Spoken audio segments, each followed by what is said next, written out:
आज मु मो रोषे बनाऊँगी बिना पियाज रसुण दिया छतु तरकारी से मुझे 500 छतु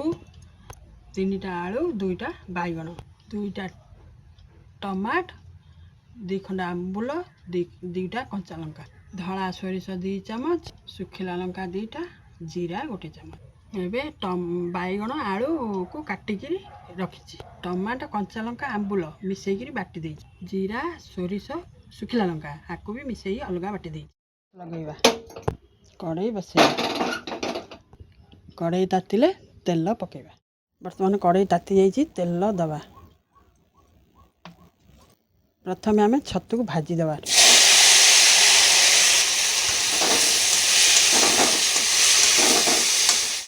एबे छतुटा भजा हो जाइए आम ताको काढ़ी दबा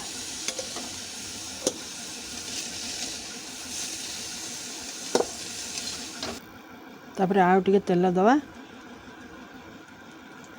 आलू बैगण को भल करी भाजी दबा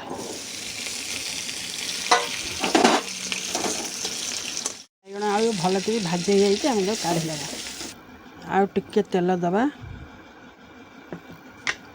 तेल तातिले आम 5 फुटण टिके पकेइबा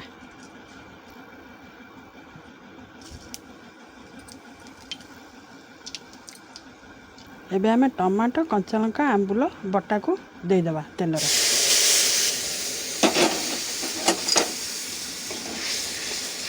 ए बटाटा को टिके आम जारी दबा कंचा लंका आंबुल जारी जाइए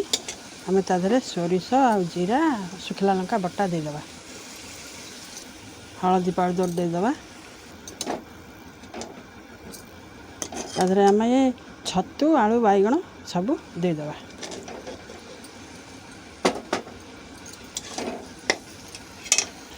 लुण देदेबा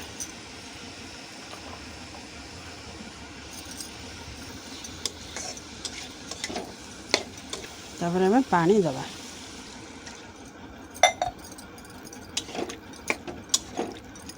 पानी दे घोड़े दबा ए सिझापी छाड़दबा एबे बिना पियाज रसुण दिया छतु तरकारी हो गला एमती बिना पियाज रसुण दिया छतु तरकारी करी खातु केमती लगुच कमेंट करी जनातु।